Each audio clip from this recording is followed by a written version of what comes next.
ka jɔ olu ɲɛ maliyɛnw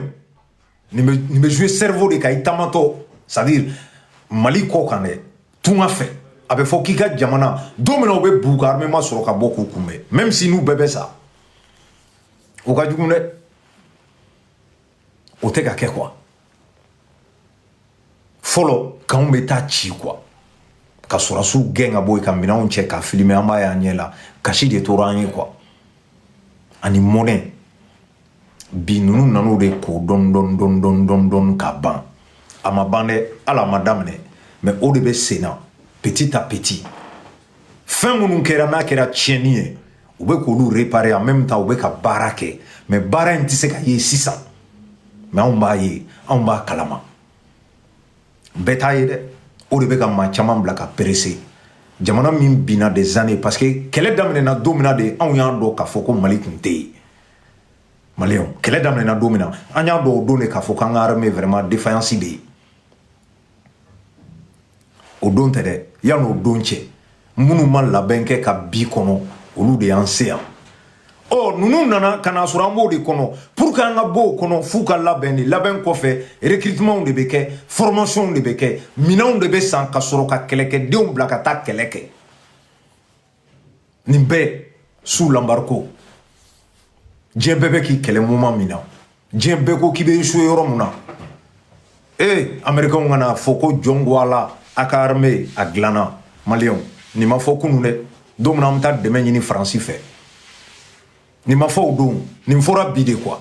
dɛmɛ bɛ ɲini faransi fɛ don minnu na dɔw de tun bɛ k'an mara olu de ye dɛmɛ ɲini dɛsɛ kɔdan kosɔn bi ka faransi gɛn ka jamana c'est à dire que armée labɛn a ka fɔ k'i ka armée ɲɔgɔn tɛ sous région kɔnɔ an terikɛ e ko ko baara ma kɛ quoi e ni caman bɛ se ka discuter fiyewu c'est pas possible donc bilan an t'o kuma cɛ o cɛ ko bilan tɛ yen na caman sɔrɔ yan kɛnɛ b'a kan an b'a tɛrɛmɛ maliyɛnw m'an lamɛn n'i ko bilan tɛ yen parce que ne bɛ taa n'i ye fo kɔfɛ après Moro Keyita ka na Musa la an b'a daminɛ yen ka na quoi parce que olu fɔra dɔw de kɔ n'olu tun ye baara kɛ i b'a fɔ ninnu y'a kɛ cogo min na an filɛ yɔrɔ min na an tɛ kɛ yen e b'o dɔn ne b'o dɔn ou bien Traoré c'est très clair n filɛ n dɔgɔkɛ de fɛ yen bilahi n'a y'a sɔrɔ kunun ninnu tun c'est à dire ninnu ye min kɛ kunun taw tun y'o ɲɔgɔn kɛ bi anw filɛ degun min kɔnɔ an tɛ k'a kɔnɔ quoi ɔ n'o ma kɛ u nana min sɔrɔ u ɲɛ o ye tiɲɛ de ye n'i fa sara ka sɔrɔ fantan don i tɛ foyi sɔrɔ i ɲɛ cɛ jo i bɛ baara de kɛ mais n'i fa sara ka miliyari to yen a ye fɛn dɔ sɔrɔ yen dɛ e b'a daminɛ sa ka dɔ de fara a kan tu vois la différence ninnu y'o de kɛ u ye c'est à dire tiɲɛ min ta tiɲɛ ɲɛnama tɛ blindé en carton maliyɛnw ɔ blindé en carton dɛ bi a bɔr'o la quoi a kɛra blindé sɛbɛ ye ka maliyɛnw ta sɔrɔsiw k'u former u bɛ hélico réparer aw ko baara ma kɛ quoi minɛn sanna drone ko tun tɛ Mali ka histoire la depuis n'Ala ye Mali d'a ma drone mara hélico i bɛ ka da de y'a fɔ dɛ k'u deli hélico la François Hollande ko diɲɛ bɛɛ ko ne terikɛ y'i ye Ala ka hinɛ i bɛ ka la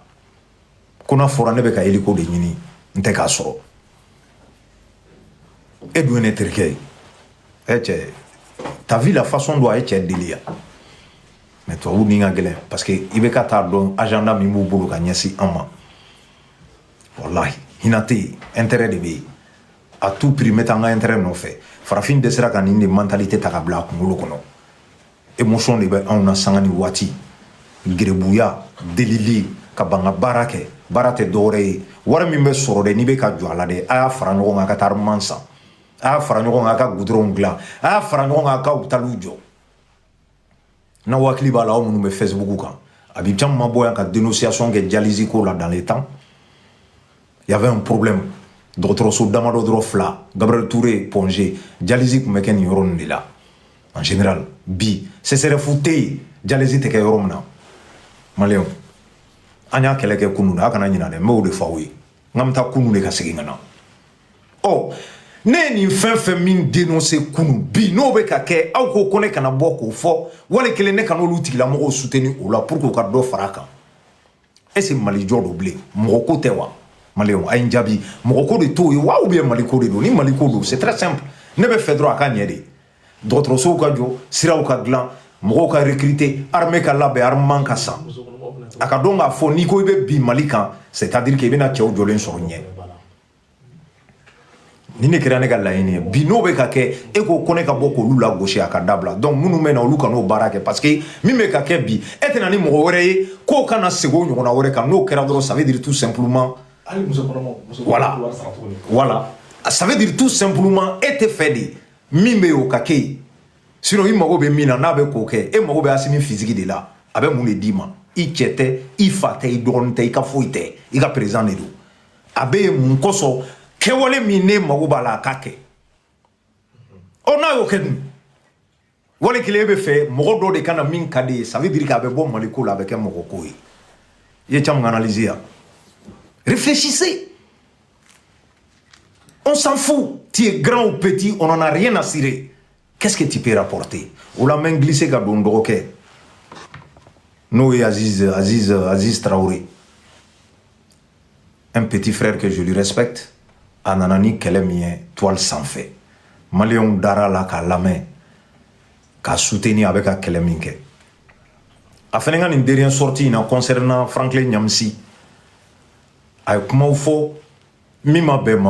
Au lieu de sortir, de réparer, il est ressortir pour enfoncer le clou. Aïe bouchon les digues à digin quoi. Comme Roman les femmes, Aziz Ani femmes, et les mains en femmes. Et les comment n'inka dit tout. Parce que ça n'a pas lieu d'être. Franklin Nyamsika nommé. Oh, ko e kuma do fo kunu kateme ni mfanga ima quoi. Ne a fawi ya mesegaka. Ay do irane la maliko la ko varte mina chambe bona vari ni chocha korbo mi jigi kaburu kono achete aklaman kun feru ban sigile me ande varde te jona ma foka man kunu bi kana foka kan ki y compris munu me kamara cha sabali jamana te joni nchugo la quoi c'est-à-dire akila mi maula ta famu quoi il ka savoir faire. C'est ça ce qu'on a besoin pour exploiter. Africain bané nous nema. Ah non, ni communautarisme, ni fly, ni marakai. Non, ni chen de la gan fama kateme. Do atseka fo rapportant ebi. Jomba foko cham na kana transition de me vidéo manukunda kama nobo ou be ka placité. Do ka boka fonyana. Woli kele na fatala. Achete. Iba foni nyengwa ni dabarabaya yi sino achete. Itese bon obechuko menade dien be mago be bela du moment où avec ce qu'a mis rapporté en yenam mago bola na ba an nafa amour ta ka barakena Franklin Nyamsi c'est un professeur diplômé reconnu mondialement. Il a enseigné ici en France université là a demzenu kala to bu bleu a odu kala mona parce que donia mi mala to bu mago bolela olu kuma souhaité aye position minta kota. Olu me fait tout simplement ka to olu ka canal le kono kanga ASI gauche ka doluma o de ba arranger biwa ou bien Franklin Nyamsi nana fara anga o de ba arranger e ma ne ya fo mo malien nga nyangwa de kacha an ya sididi malien asidia ni ala de che abanjul la abe aketo bete quoi c'est-à-dire qu'il y a famun quoi du moment où mo do be ka ukele e fene me ka tigi kele e ka se atigi la o juma ya kana farika keleke chefari ni yo soro kana blaiga kele nyema o de bi arranger ka teme c'est-à-dire que ka faka ou ka kele wala kele nana na ka bala ala kira ma ke Seydina Omar la kisi nema baya ka ala deli Umar to fla de kumbe kele ngal do silamaya la ka silamaya deme parce que chefari ndo nana no be Seydina Omar no ira o be amaye awo chugo muna de jela tege fene metene hali di wolode ni nafa bala ka du kono wole kana kana nafanye mao ma dien kono napse ki ka entreprise la tanye a wole kana dusubaya intoi dusubaya te mbese ka karsa taka peren ote espérance be na yo ote abse munde la no be nafa point de interrogation e bo de joy haklima de Azize e kalam minke ani kodo min be la e kuma nga soro ni kuma la kadani yoro de kan iko ko wa ko malien chama me mum se ka professeur be kla ni jo kan me ka kuma famia malien chama te professeur e déjà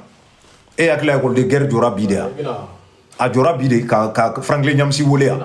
n'a y'a sɔrɔ professeur de bɛ yen minnu n'a sɔrɔla c'est à dire que olu bɛ ka baara kɛ ka kɔrɔ ale nana a bɛna mun baara kɛ fɔlɔ i t'o ɲɛɲini k'o ɲɛdɔn yanni ka n'i sigi k'a fɔ k'a taara k'a ma ɲɛ parce que i y'a fɔ ni thème mun ni ton mun ye o b'a yira n'i ko école de guerre dɔrɔn ça veut dire que secrètement yɔrɔ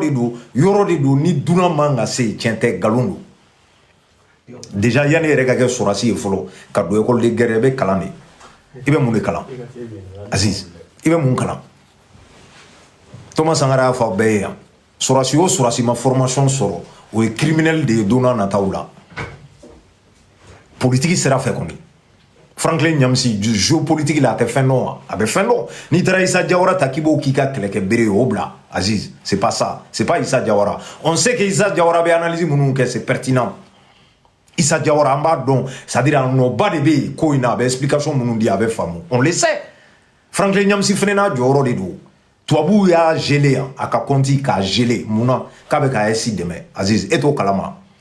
k'a wele ka taa tribunaliw la yan ne m'a fɔ ko il est blanc ou neige c'est pas ça mon propos mais fɛn o fɛn kan ka tigɛ a la a bɛɛ tigɛra a la yan ka menaces ta k'a sɛgɛrɛ et pourtant il est français ka degun ta k'a sɛgɛrɛ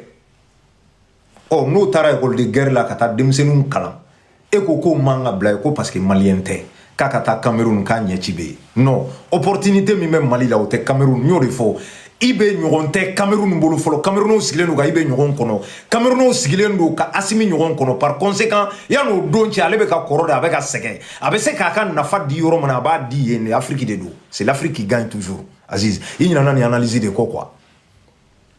non an ka yɔrɔ secrètement yɔrɔ u tɛ bila yen yanni bi cɛ e tun b'a dɔn ko tubabu bilen tun b'an ka école de guerre kɔnɔ wa i b'o kalama wa i tɛ t'i renseigner an ka décision ta yɔrɔ la kɛlɛ kɔnɔna la tubabu bilen sigiyɔrɔ tun bɛ yen e t'o kalama Aziz c'est-à-dire i ye erreur de kɛ ne tun bolo i bɛ bɔ dɔrɔn k'a fɔ tout simplement a ye yafa n ma faamuya de c'était simple an bɛ tɛmɛ ko wɛrɛ fɛ mais kana k'i bɛ fɛn bɛɛ dɔn quoi Aziz i tɛ fɛn bɛɛ dɔn tu ne maîtrises pas tout hein? Franklin Nyamsi n'i y'a da bi c'est-à-dire que comment dirais-je a ka connaissance an mago b'o de la i b'o sɔrɔ ka ban o la pourquoi pour quelle raison Niger filɛ Nathalie Ɲam ma taa yan o fana ma degun sugu bɛɛ sɔrɔ mun kosɔn n'a kun ka d'a ye a bɛ min na a bɛ t'o la kɛ mɔgɔ min bɛ université cours di yan o bɛ dɛsɛ ka balo n'a yɛrɛ ye yan a ye sira dɔ de ta min tɛ tubabu arranger n'u y'a gɛn a yɛrɛ démissionné a taara parce que a b'a dɔn a bɛ ka kɛlɛ min kɛ ça correspond pas a tɛ ɲɔgɔn ta ɔ n'o tigi taara k'o kɛ professeur ye k'a ka taa mɔgɔw de lakalan a bɛ t'u lakalan marifa de la marifacila de don wa stratégie de guerre a b'o ɲɛdɔn wa k'a bɛ taa mɔgɔ kalan école de guerre kɔnɔ wa non nin si tɛ fɛn wɛrɛw de don min tɛ nin si ye min n'a bɛ nafa ɲɛ denmisɛnninw ye sini u ka sɔrɔsiya hukumu kɔnɔ o dɔrɔn de don e ye jɔn ye k'a delila ka taa Prytanée la k'a ma taa école la k'i ta dɔrɔn k'i don Prytanée la i ma école kɛ e o ye min Aziz aw hakili la ko sɔrɔsiya ye marifa ci dɔrɔn de ye stratégie wɛrɛw tɛ kalan géopolitique tɛ kalan histoire tɛ kalan wa k'a dɔn yɛrɛ fɔlɔ e bɛna kɛlɛ min daminɛ fɔlɔ a nafa ye mun ye a n'a kɔlɔlɔ donc Franklin Nyamsi t'o ye il n'a rien fait c'est-à-dire a taara ka bila baara min na a bɛ se k'o de fa minnu fana y'a ta a b'i b'a fɔ e ka kumakan bɛ fɛ k'a jira k'a fɔ e bɛ min dɔn olu t'o dɔn y compris Sadio qui est ministre de la défense e tɛ se k'a dɔn ka tɛmɛ Sadio ka sɔrɔsiya hukumu Aziz je suis désolé kana fɔ k'an m'i faamu an y'i faamu sa kuma de jɛngɛn n'i bolo quoi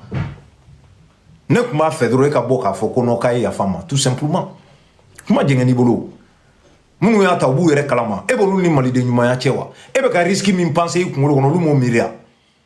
i ka kuma b'o de yira o ils n'ont pas réfléchi ils ont fait plaisir à Franklin Nyamsi c'est pas vrai yanni bi cɛ u réfléchira la a nafa ye min ye u y'a dɔn u y'a ka CV lajɛ a bɛ se ka mun kɛ a tɛ se ka mun kɛ u y'o fɛnɛ dɔn ka sɔrɔ k'a ta k'a bila yen on s'en fout qu'il soit camerounais ou togolais on en a rien à cirer rien e ni ala cɛ bi n'a y'a sɔrɔ k'a fɔ Serge Daniel tun bɛ ka AES de dɛmɛ jɔn de bɛ bɔ k'a fɔ ko togolais don ou bien ko béninois don jɔn tun bɛ bɔ k'a fɔ qui personne même en France ici anw ye maliyɛn dɔn minnu kɛra service de secret ye France yan maliyɛn ka wolo Mali la ka mɔ ye ka na kalan na tellement hakili ka di a bɛ se baara la u y'a ta k'a exploiter DGC la maliyɛn ne ye maliyɛn ye ka kɛ aéroport Charles de Gaulle directeur ye Aziz métissi do malien do ne sigira ka bureau kono. Lorsqu'il m'a posé la question ni malien ay bamananga ne foyen ndé la ka baro fo do ne ko me taxi clando de kay ba do aéroport nunu na nu yimina la o betani yede ako nga che ni ndabla kanana ya bamananga njele na ni asigile ba fo to oublé mais métissi de do a fay malien directeur Sougoudo de Kundo, aéroport Charles de Gaulle là, il m'a appelé jusqu'à Cap Bureau. Et John Habib, bon, tu viens d'où? Du Mali. Ok, tu même fini là, Ndabla. Bamananga n'attend.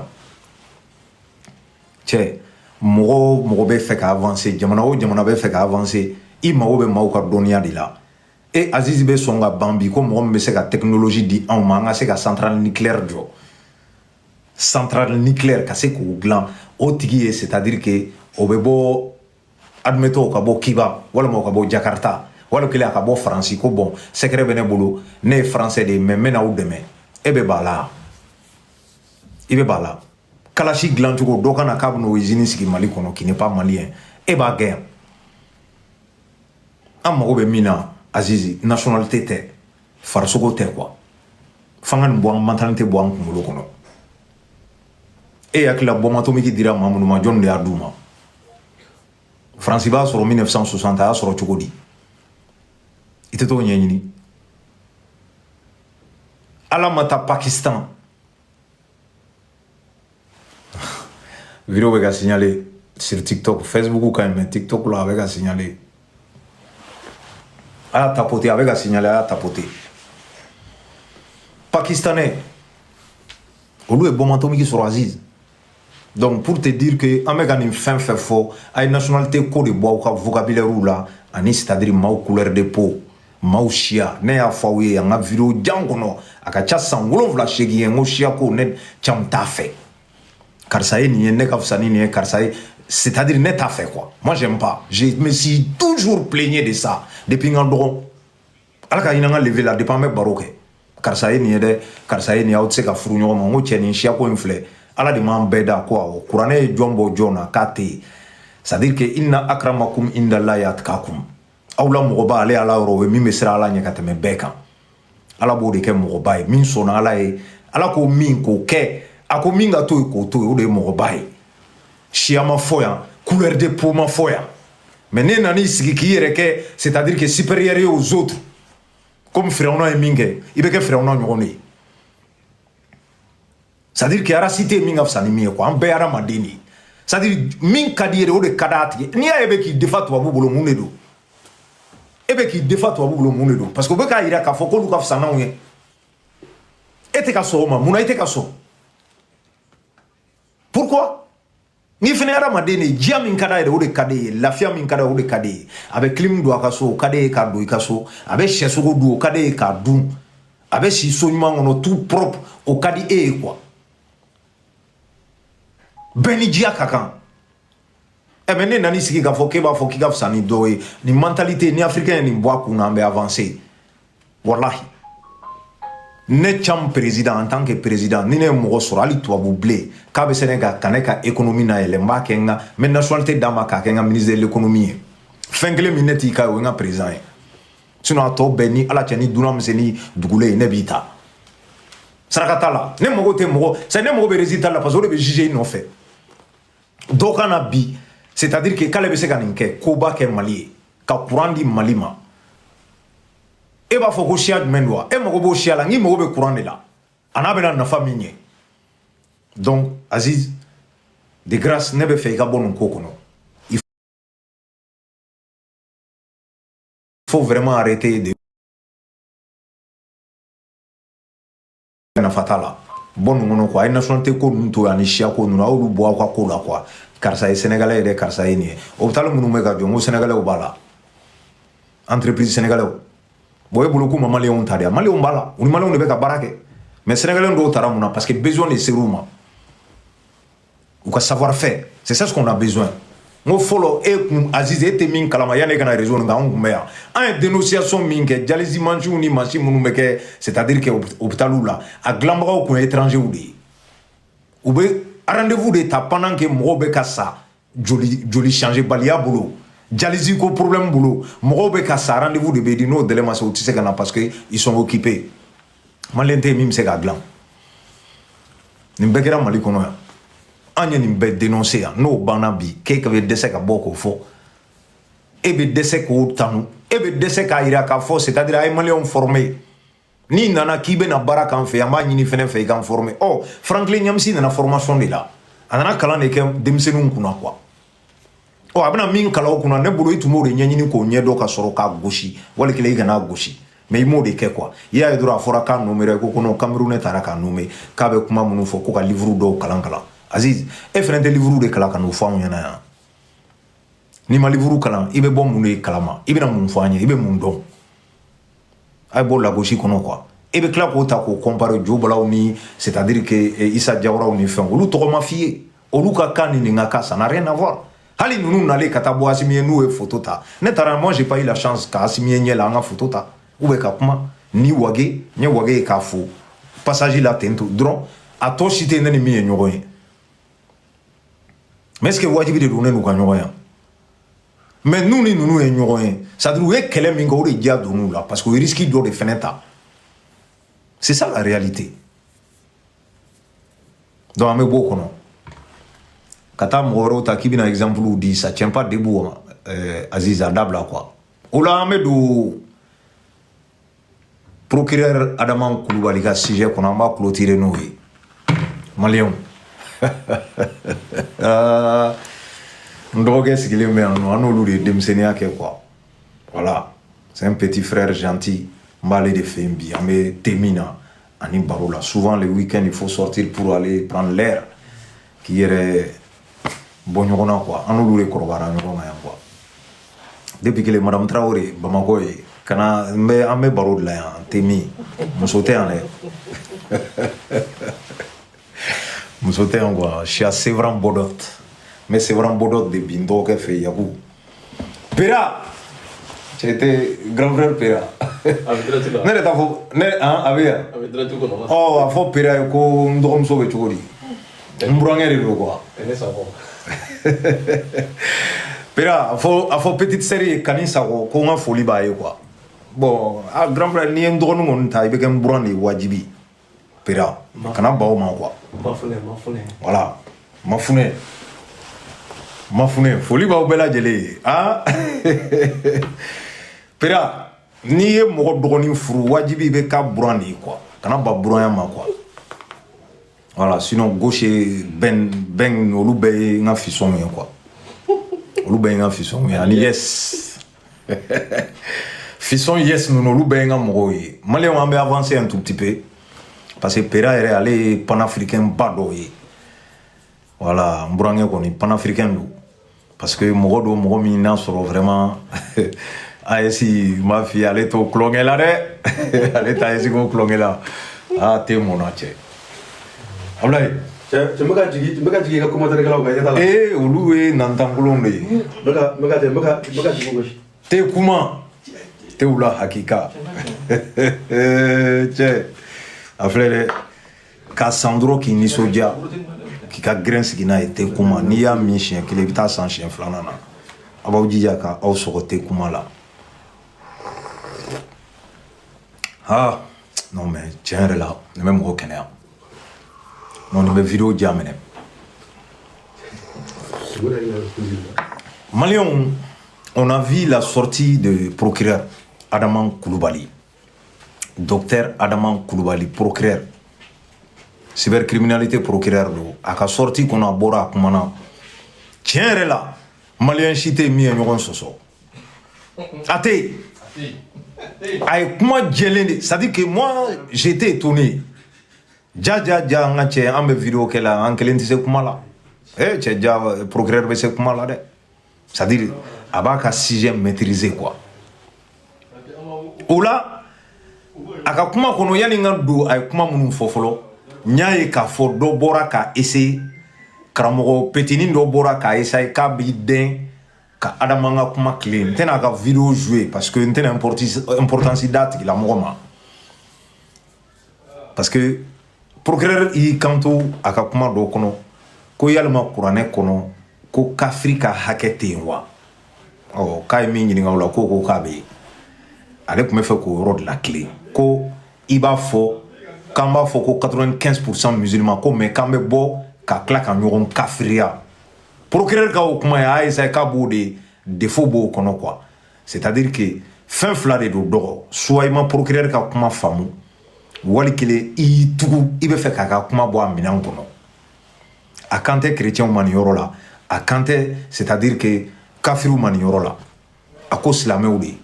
ko n'a b'an arranger an b'a fɔ 95% musulmans n'an y'o fɔ an b'o chiffre ta ka baara kɛ n'a ye mais en même temps an bɛ ka ɲɔgɔn kafiriya an silamɛ damaw a ka kuma bɛ silamɛw de ka o yɔrɔ la e nana bɔ k'a fɔ ko non ko kafiri ye kafiri de ye ko n'i ko k'i b'o fɔli bali ko wajulu tɛ se ka kɛ dɔw ye nkalon tigɛ tiɲɛ tɛ i y'a ka kuma bɔ a minɛn kɔnɔ c'est pas vrai a m'o f'i ye pendant que a bɛ ka nin fɔ a bɛ k'i adresser silamɛw de la parce que silamɛw de b'a fɔ 95% musulmans chrétien t'a fɔ kafiri t'a fɔ an minnu m'an majamu n'o ye dɛ a ko an mɔgɔ kelenw de bɛ laban tuguni ka ɲɔgɔn kafiriya i nana ko i bɛna kafiri kɔrɔ fɔ ko en soi nɛninin tɛ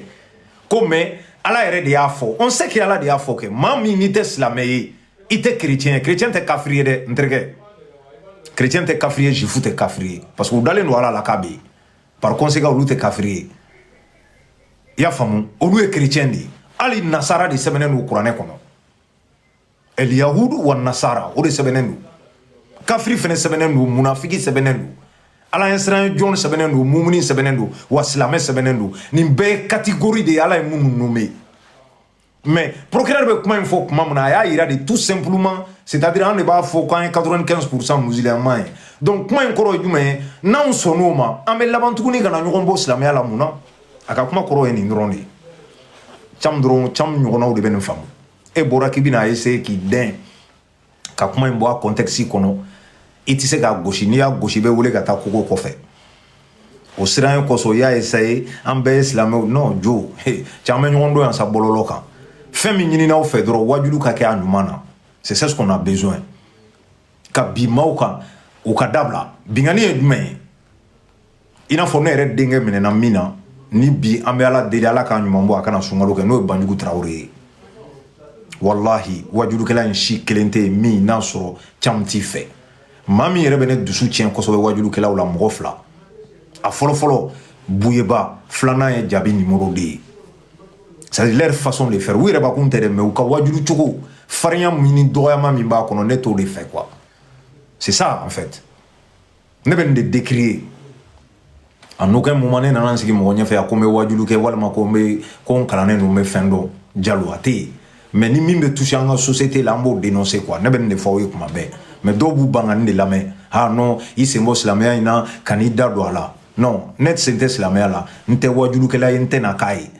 n ma kalan n m'a fɔ n kalannen don ni mɔgɔ ye n m'a fɔ n bɛna mɔgɔ la kalan yan fɛnɛ j'ai dit que fɛn min bɛ toucher an ka société la n'a sɔrɔ a tun tɛ toucher an ka société la procureur bɛ bɔ k'i da to a la procureur ye wajulukɛla de ye n'ale b'a ka critique de la bilalo baara la a yɛrɛ y'a fɔ a ka kuma kɔnɔ k'ale c'est à dire que c'est pas à lui de décider min kan ka wajulu kɛ min man ka kɛ ale t'o baara la quoi ale ma bila o la wa a tɛ se k'a kɛ a ka baara tɛ jɔn ka baara don mais n'i y'a ye a kumana mun na parce que aw bɔra cadre dɔ de kɔnɔ ka na cadre wɛrɛ kɔnɔ sinon wajulukɛla dan t'aw dɔrɔn ye c'est pas que tous les wajulukɛla bɛɛ ciblelen don mɔgɔ bɛ yen u b'u ka wajulu kɛ tranquillement y a pas de problème mais n'i y'a ye k'a fɔ aw jatigɛla a bɛ ka siran walima a bɛ ka maaw jaabi c'est que aw yɛrɛ b'a dɔn ko kuma in talen don ka ɲɛsin aw de ma wa maaw man ca dɛ u dɔnnen don bɔlɔlɔ kan u kumacogo aw bɛɛ bɛlɛnnen don n b'o fɔ aw ye dɛ n'a t'a kalama caman b'a fɔ aw ye sigikɛn bɛ k'aw bɛɛ kɔnɔ minnu ka wajulu ka farin u bɛ maaw dɔgɔya n'a ma dabila walahi bilahi a bɛ taa seli kɛ kaso la soit seliba b'aw sɔrɔ yen a y'a dabila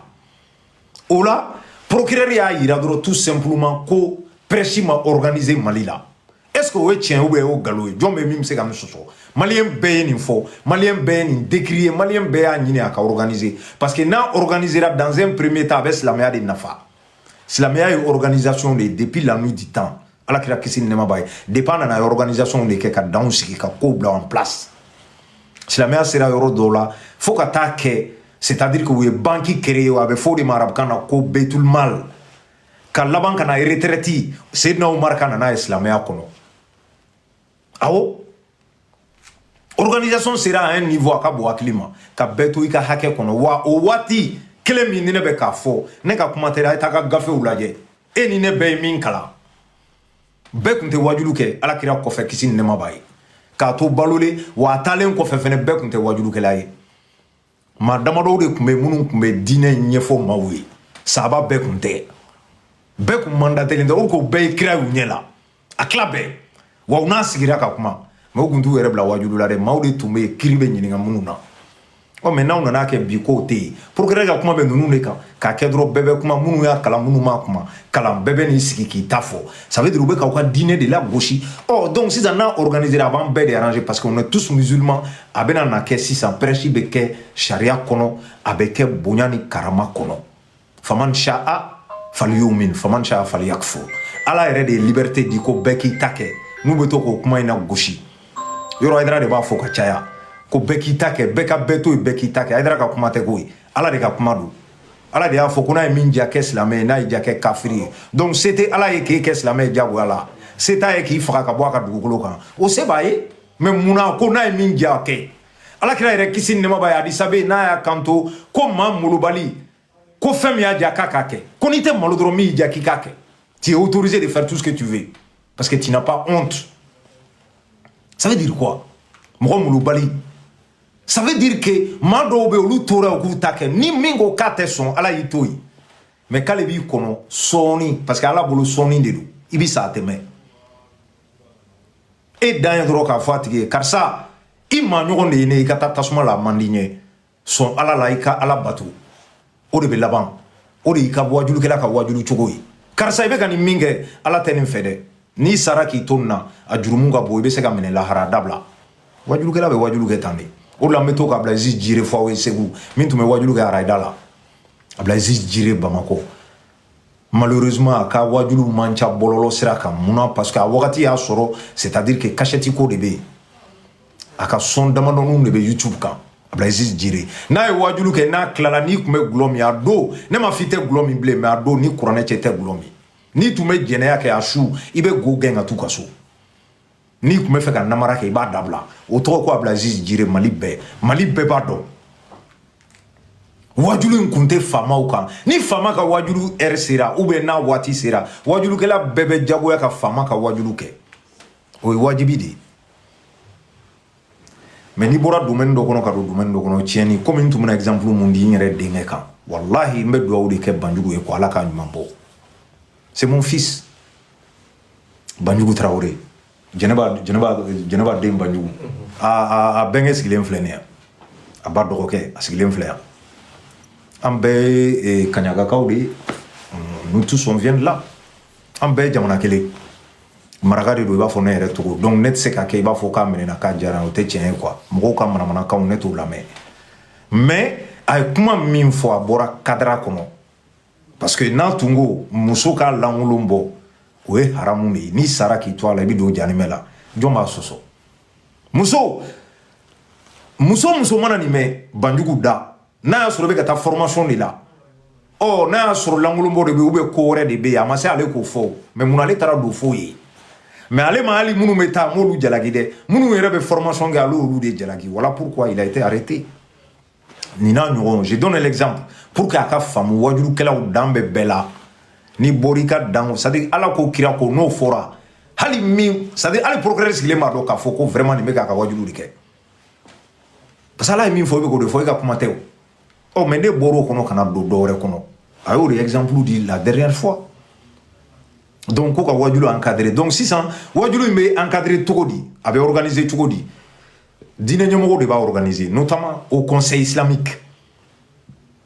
maa maa bɛ wajulu kɛ k'a bɛɛ recenser maa maa ye alimami ye k'a bɛɛ recenser comme Côte d'Ivoire i tɛ kɛ alimami ye yen ko carte t'i bolo c'est à dire k'i ka misiri numéro t'i ka carte kan hali ni polisiw y'i lajɔ u b'i bila Côte d'Ivoire a ye ɲininkali kɛ minnu bɛ yen u b'a fɔ aw ye ils sont organisés diinɛ sira fɛ Burkina organisé len don Guinée organisé len don munna Mali tɛ organisé pour quelle raison dɛsɛ tɛ siran tɛ c'est à dire que manque de volonté de don il faut que diinɛ ɲɛmɔgɔw ka wuli k'u jɔ de non pas seulement k'a fɔ dabara la ten quoi il faut poser vraiment de l'action k'a yira maaw la k'a fɔ baara bɛ ka kɛ o tɛ dɔwɛrɛ ye c'est à dire que a y'a ɲini ka bureau dɔ sigi au conseil yɛrɛ kɔnɔ comme imama bɛ yen déjà alimami bɛɛ ka na ka noter n'a y'a sɔrɔ misiri sɛbɛlama b'i bolo dɛ komi camu yɛrɛ o ye camu gosi yan misiri ko kuma in na yan n b'a f'i ye a ma nɔgɔya dɛ ko a bɛ camu tɛ a bɛ ka silamɛya de kɛlɛ cɛ maliyɛn bɛ se ka kuma bɔ a contexte kɔnɔ monsieur Kuma te yen kɔni n b'a f'i ye a nɔ nana caman ye sunkalo in na awɔ ne yɛrɛ bɛ mɔgɔ ɲini min bɛ na n'a ye quoi donc pour vous dire à quel point organisation bɛ silamɛya arrangé o la silamɛya bɛ bɔ la gosi kɔnɔ minnu man ka wajulu kɛ olu tɛna wajulu kɛ minnu n'a sɔrɔ olu bɛ ka silamɛya gosi u b'a dabila silamɛya yɛrɛ fana bɛ prospérer a ka bɔ bɛɛ k'i ta fɔ in kunna quoi a ka bɔ o la parce que maliyɛnw an kana ɲɔgɔn nɛgɛn quoi ne ye segin a kan a ye minisiri wele ka diyan min ɲɛsinnen don diinɛ ko ma a ka ne ka nin vidéo yɔrɔ tigɛ k'a d'a ma caman b'a fɔ o est fort moi je ne suis pas d'accord k'an ka kalandenw ta k'u sélectionner ka taa n'u ye Maroc ko ka taa alimamiya formation k'u kunna moi je ne suis pas d'accord ne t'a dogo dɛ ne b'a fɔ a ma ɲi a tɛ Mali arranger bilayi n'aw bolo ko ɲuman dɔ bi sini a bɛ wolo kɔlɔlɔ wɛrɛ la aw sigilen tɛ ni min ye bon nin bɛɛ mana former nin ninnu mana na aw misiri de b'a bolo ka di u bɛɛ ma k'u sara jɔ c'est ça la question est-ce que aw bɛ n'u bɛɛ de sara ka misiri jɔ ka di u bɛɛ ma misiri jɔ tɛ se ka dabila caman tɛ se ka bila o contre la le moment où duguw bɛ yen minnu mago bɛ misiri la quartier bɛ yen minnu mago bɛ misiri la misiri bɛ taa jɔ yen milliardaire fɛn fɛn misiri jɔ i b'a baraji sɔrɔ mais ne ko de e ni ne tɛ se ka kɛlɛ de misiri kɔnɔ se bɛ ne ye ne fana bɛ taa dɔ jɔ carré kun na el masjidu darar dirar u b'a fɔ cogo min na tɔɔrɔ misiri o y'o de ye quoi ka silamɛw fara parce que o kɔrɔ ye de minnu bɛ ka kan na olu bɛ yɛlɛma ye dɔw y'a kɛ maɲabugu ye taa misiri jɔ n ka cɛ misiri karaba kɛnɛ karaba jɔ parce que a tun bɛ yɔrɔ min na olu y'a gɛn i tɛ taa seli kɔfɛ voilà kɛ témoin ye dɔrɔn o don na n y'a kuma fɔ mɔgɔw bɔra ko caman y'i da bɔ a la karamɔgɔ dɔw ye n wele n ko bon n y'a dabila n ko mais wallahi ma kuma foyi fɔ min tɛ tiɲɛ ye aw yɛrɛ b'a dɔn ne b'a dɔn et puis ne ma kuma yɛrɛ k'a fɔ ko c'est à dire que dɔw wɛrɛ dɛ je dis bien organisation nin bɛɛ ye mal organisation de ye bon n'i y'a jate a ka ca et puis a bɛɛ bɛ ɲɔgɔn kɛrɛfɛ des mètres quelques mètres quoi misiriw bɛ ɲɔgɔn kɛrɛfɛ fɔlɔ an tun bɛ min dɔn misiri mana kɛ quartier kɔnɔ juma mana se u bɛ fermer juma misiriba bɛɛ bɛ taa seli ye a bɛ village minnu na ani région minnu na bɛɛ b'a dɔn a bɛ bɛn ka min fɔ bi tɛ dɛ kunun juma misiri bɛɛ bɛ taa juma misiri la silamɛw bɛ kafo ɲɔgɔn dɔn bɛ kɛ tinw bɛ don ɲɔgɔn na an bɛ ɲɔgɔn kanu misiri yɛrɛ kun de ye nin ye mais munna i tɛ kelen tɛ seli i ka so n'i y'a ye a bɛ fɔ k'an ka na misiri la ne bɛ se ka na misiri la bi n bɛ maa dɔ sɔrɔ yen degun b'a kan ne bɛ se k'a ka degun furakɛ ka sɔrɔ mɔgɔ ma bɔ a kalama n bɛ bɔ a lahalaya kalama a man kɛnɛ a man kɛnɛ a ka ko mana na n bɛ taa la ni denkuni bɛ yen banni bɛ yen furusiri bɛ yen n bɛ taga la ni problème y'a sɔrɔ an bɛ na secours silamɛya dabɔlen don nin de kama mais k'a kɛ ne n'aw ma bɛn ne bɛ taa dɔ jɔ commission yɛrɛ ni alimami falaku bɛ siɲɛ ta la misiri wari kɛsu nɔfɛ o tɛ hɛrɛ ye a bɔra ala ko kɔnɔ maintenant n bɛ segin ka na procureur ye kuma min fɔ tout simplement pour organiser au conseil de bɛ se ka c'est-à-dire que agent labɛn sisan ka alimamiw wele k'u bɛɛ c'est-à-dire k'u recenser quoi k'a lajɛ alimami joli de bɛ Mali bɛɛ alimami joli bɛ Bamakɔ alimami joli bɛ commune na alimami joli bɛ Jelibugu la joli bɛ Korofina joli ka nin bɛɛ sɛbɛn misiriw numéroté n'o kɛra sisan ka papier d'u ma maintenant kutuba filɛ mais au conseil bɛ ka min kɛ n'u bɛ kutuba sɛbɛn k'a bila ka taa ko ka nin kutuba kalan nin juma la a bɛ kɛ ni delili de ye quoi wajibi tɛ a bɛ bila ka taa d'u ma ni min sera k'a kɛ ou bien a bɛ ɲini u fɛ a ka kɛ quoi imama b'a a fɛn bɔ k'a d'u ma mais dugu tɔw la wajibi de don bon pratique min filɛ anw fɛ yen est ce que anw bɛ Maroc ni silamɛya cɛ silamɛ min bɛ Mali la o ɲɔgɔn tɛ Maroc quoi bon nin désordre tɛ Maroc désordre tɛ Algérie nin désordre tɛ Tunisie a tɛ Arabie Saoudite nin bɛ diɲɛ yɔrɔ dugukolo jumɛn kan Mali la Mali min Afrique de l'Ouest bɛɛ ye dɔnni minɛ ye diinɛ dɔnni maloya do bi quoi k'aw ka mɔgɔw cɛ k'a bɛ taa alimamiya kalan Maroc k'a sɔrɔ auparavant dans l'histoire Maroc de nana bi Mali kan ka Ahmed Baba minɛ ani Mahamudu Kati minɛ ka taa n'u ye u ka t'u ka denw kalan dans le passé o kɛra Mali kɔnɔ Tombouctou Ahmed Baba jagoya ibina nga maw kalan parce que doni bila mais bien ne be kan deun che kata o dugula ko kata almamiya kalan be almamiya la kalanta la ne ma foni fen wore do de mais kalante almamiya la wallahi i min kalande i karamo yi kalamina almamiya kitabu be ibe kalala ladabu be critère mun ibe takake almamiya on ya kalan ne cham e ma kala a critère be